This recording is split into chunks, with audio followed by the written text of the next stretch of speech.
выходные начинает двухнедельный тур по городам России.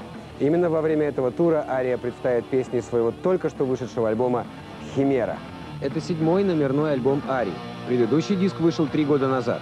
В «Химеру» вошли 10 треков. Причем среди них не оказалось таких хитов, как «Беспечный ангел» и «Потерянный рай».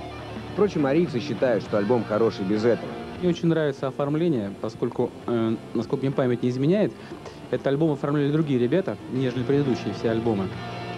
И мне лично очень понравилось оформление альбома. Я считаю, что это такой достойный, настоящий продукт.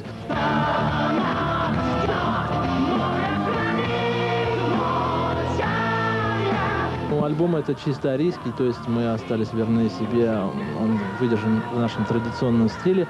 Единственное, наверное, здесь больше, в этом альбоме, больше лирических мест по сравнению с другими альбомами, больше таких акустических вкраплений, скажем, что ли. В тур, который стартует в субботу концертом в Ростове-на-Дону, арийцы взяли Удо Диркшнайдера. С ним в конце зимы записали песню «Штиль». Я хотел бы добавить, что это не наш, так сказать, сольный тур, это тур вместе с легендарным Удо, с которым был снят клип на песню «Штиль». Клип это вовсе. И не клип это вовсе, а скит.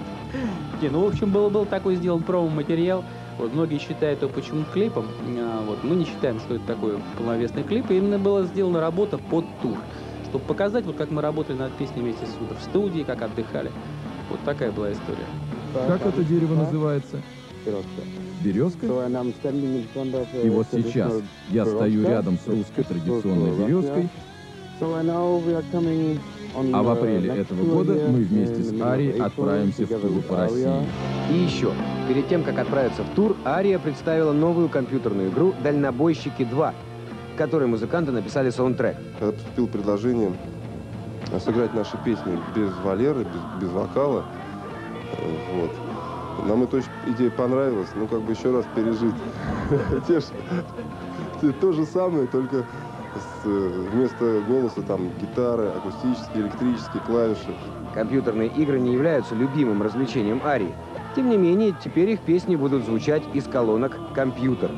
Мы стараемся не увлекаться, потому что очень много времени они отнимают, а на песни не остается.